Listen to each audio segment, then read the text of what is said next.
रुकन assembly चौपौडंडी Maddie बली सतीम की सदर जिला कांग्रेस कमेटी नामजदगी के बाद इस हल्फ बर्दारी तकरीब दफ्तर कांग्रेस कमेटी करीमनगर में मुनक्किद हुई, जिसमें मेहमानान खुसूसी की हैसियत से रियासती वजीर transport Poonam Prabhakar, government whip इद सरीनवास, रुकन असेंबली मानाकंडोर डॉक्टर के सत्याना रायना, रुकन कानून साज कौंसल बी वेंकट ने शिरकत की। इस मौके पर पूनम प्रभाकर रियासती वजीर ने मुखातिब करते हुए कहा कि सदर जिला कांग्रेस को चाहिए कि वो सबको साथ लेकर चलते हुए साबिका कांग्रेस के ज़िले सुदूर से मुशावरत के ज़रिए अलैहिस्सलाम कारकुनों और हुकूमत के दरमियान बेहतर तालमील के साथ पिल का काम करना चाहिए। उन्होंने कहा कि रेवंत रेड्डी हुकूमत रियासत में माशी बहरान के बावजूद अवामी फलाही स्कीमात पर मुकम्मल अमल आवरी करते हुए अवामी हुकूमत फराहम कर रही है।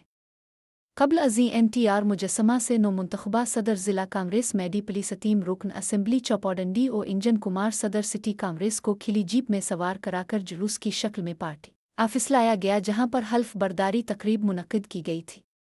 रियाली में सैकड़ों कांग्रेसी कारकुनों ने कांग्रेस पार्टी का परचम लहराते हुए हिस्सा लिया।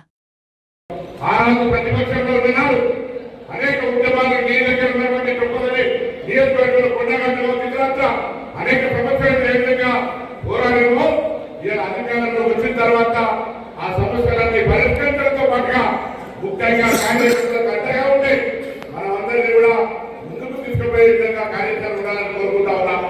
ఇలా గౌరవనీయ ముఖ్యమంత్రి రేవంత్ రెడ్డి గారు ఒకవైపు, గౌరవనీయ సంస్థాగతంగా NSCI నుంచి వచ్చినటువంటి రాష్ట్ర కాంగ్రెస్ అధ్యక్షుడు ఎమ్మెల్సీ మహేష్ కుమార్ గారు ఒకవైపు, క్యాబినెట్ డిప్యూటీ ఉప ముఖ్యమంత్రి పట్టి విక్రమార్క, సహచర మంత్రులు, ఈ జిల్లాకు సంబంధించినటువంటి శ్రీధర్ బాబు గారు, లక్ష్మణ్ కుమార్ గారు, ఇన్ఛార్జ్ మంత్రి దుర్గా నాగేశ్వరరావు గారితో సహా అందరం కూడా ఐక్యంగా మన దృష్టి అంతా కూడా కాంగ్రెస్ కార్యకర్తలను అండగా ఉండి ముందుకు తీసుకుపోయే ఆలోచనలు ఉండడంతో పాటుగా ఈ జిల్లా అభివృద్ధి 10 సంవత్సరాలుగా నిర్లక్ష్యానికి గురైంది.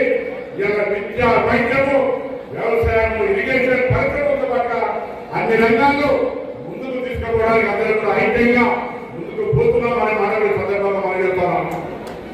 కాంగ్రెస్ ప్రజా పాలన ప్రభుత్వం 2 సంవత్సరాలు పూర్తి చేసుకున్న సందర్భంగా పాత పథకాలు ఏమి తీయకుండానే కొత్తగా అనేక పథకాలు మనం తీసుకొని పోతాం.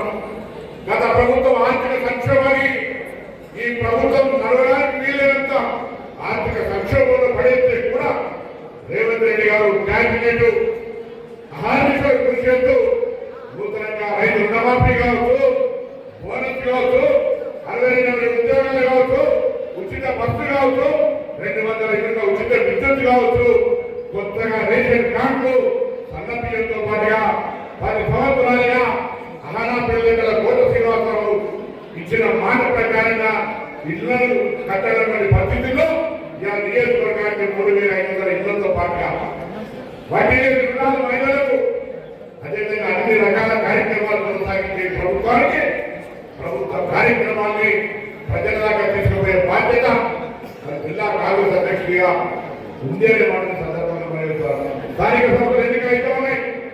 గౌరవ ముఖ్యమంత్రి గారు జిల్లాలో చెప్తా ఉన్నారు, కాంగ్రెస్ కట్టబెట్టడం వద్దు, ఇలా ప్రభుత్వం దగ్గర పనిచేసుకుని శాసనసభ్యుడికో మంత్రికో అక్కడ నాయకులతో కలిసి సమస్యలు పరిష్కరించుకునే కావాలని ముఖ్యమంత్రి ఎంపిక చేసుకోమని చెప్పినారు.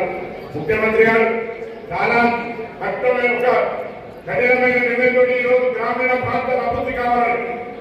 అర్బన్ కు హైదరాబాద్ ఎన్ని రోజులు ప్యూర్ కింద అర్బన్ రీజన్ కింద, దాని తర్వాత రీజనల్ లోపల ప్యూర్ పెరిగి అర్బన్ రీజన్ కింద ఈ గ్రామీణ ప్రాంతం కూడా రూరల్ ఏరియా అనేటువంటి పేరు మీద వ్యవసాయాన్ని, విద్యను అభివృద్ధి చేయాలనే ప్రణాళికలు ఉన్నాడు.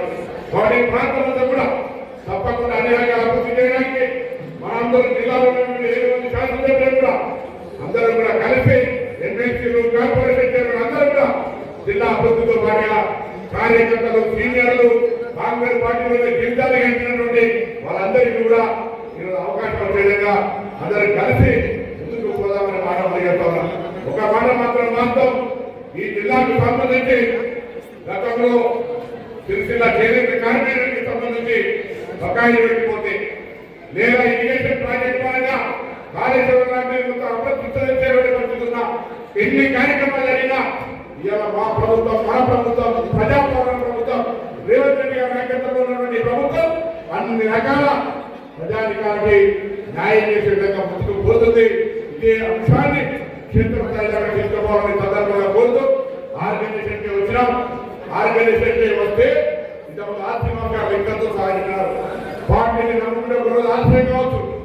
అంజన్ కుమార్ నా తర్వాత ఢిల్లీ అధ్యక్షుడు అంటే దాదాపు 1999 2000 సంవత్సరం 25 సంవత్సరాల తర్వాత ఆయనకి అర్థం అధ్యక్షుడు అయ్యే అవకాశం వచ్చింది. ఓపికగా ఎన్ని ఒత్తిళ్లున్నా ఎంత ప్రభావం పార్టీ మారుకుంటా ఉన్నటువంటి పరిస్థితి. తప్పకుండా కాంగ్రెస్ లో క్రియాశీలకంగా పనిచేస్తే అవకాశాలు రాక మానవు అనేటువంటి మాటకి సందర్భంగా చెప్పారు. అందుకే కాంగ్రెస్ పార్టీ జాతీయ పార్టీగా ఇన్ని సంవత్సరాలు అనేక ఒడుకుతుడుకులు వచ్చిన అధికారం ఉన్నా లేకున్నా ప్రజా సమస్యల మీద పోరాడుతూనే ప్రజలకు సంబంధించినటువంటి ఒక అండగా ఉండేటువంటి పార్టీగా ఈరోజు దేశం నడుస్తుంది. మన నాయకుడు ఎక్కువ రాహుల్ గాంధీ గారు దేశవ్యాప్తంగా ఓట్లు నడుస్తోంది. మన ఇన్ఛార్జ్ మీనాక్షి నటరాజన్ గారు కూడా దీని సందర్భంగా కాంగ్రెస్ నాయకులందరూ కూడా మేము ఈ గ్రామాల్లో ఆ ఓటర్ రివిజన్ జరిగే సందర్భంలో 2005లో ఓటేసిన ఇప్పుడు మళ్ళా డబల్ చెక్ జరుగుతోంది. అప్రమత్తంగా ఉండాలి. లేకపోతే మన ఓటర్లో తొలగించేటువంటి సరిపోతుంది. దయచేసి ఓట్లు అనేటువంటిది ఎలా తెరవకుంటేనే కాంగ్రెస్ సానుభూతి వల్ల ఓట్లు తీసేసేటట్టు జరుగుతోంది. దేశవ్యాప్తంగా ఎన్నికల కమిషన్లు లేదా ఇతర సిబిఐ కూడా బీజేపీ అనుబంధ సంస్థగా పనిచేసే ప్రయత్నం జరుగుతున్నాయి. రాష్ట్రంలో కూడా అటువంటి పరిస్థితి రాకుండా గ్రామాల కాంగ్రెస్ కార్యకర్తలు ఓట్లు సంతకాలు తీసుకొని ఈ ప్రభుత్వంలో మనం ప్రజాస్వామ్యాన్ని రక్షించడానికి రాజ్యాంగాన్ని రక్షించడానికి ఆనాడు స్వతంత్రంలో పాల్గొనకపోవచ్చు. కానీ ప్రజాస్వామ్యాన్ని రక్షించడానికి రాజ్యాంగాన్ని రక్షించడానికి కాంగ్రెస్ కార్యకర్తగా మరొకసారి పునరంకితం కావాలని కోరుతూ తప్పకుండా విశ్వాసం ఉంది. సత్యం గారు విద్యార్థి నాయకుడిగా మరి యువకుడిగా చురుకుగా మొన్న మధ్య మీనాక్షి నటరాజన్ గారి చుప్పదండిలో పాదయాత్ర వస్తే అద్భుతంగా పాదయాత్ర కార్యక్రమం నిర్వహించారు. అట్లనే భవిష్యత్తు కార్యక్రమాలు 5 నియోజకవర్గాలు మీకు సంబంధించినటువంటి భాగస్వామ్యం ఉంది. 5 నియోజకవర్గాల్లో కాంగ్రెస్ పార్టీకి సంబంధించినటువంటి కార్యకర్తలందరూ కూడా దిక్సూచిగా ఉండాలని సందర్భంగా కోరుతూ మరొకసారి వయసులో చిన్నవాడు కాబట్టి మీకు ఆశీర్వదనము అభినందనలు శుభాకాంక్షలు తెలియజేస్తూ మరొకసారి ఉదయపూర్వకంగా నా పక్షాన పూర్తి సహకారం కార్యకర్తల గడ్డా విషయంలో ఉండాలని మరొక అవకాశం చెప్తూ సెలవుస్తున్నాను.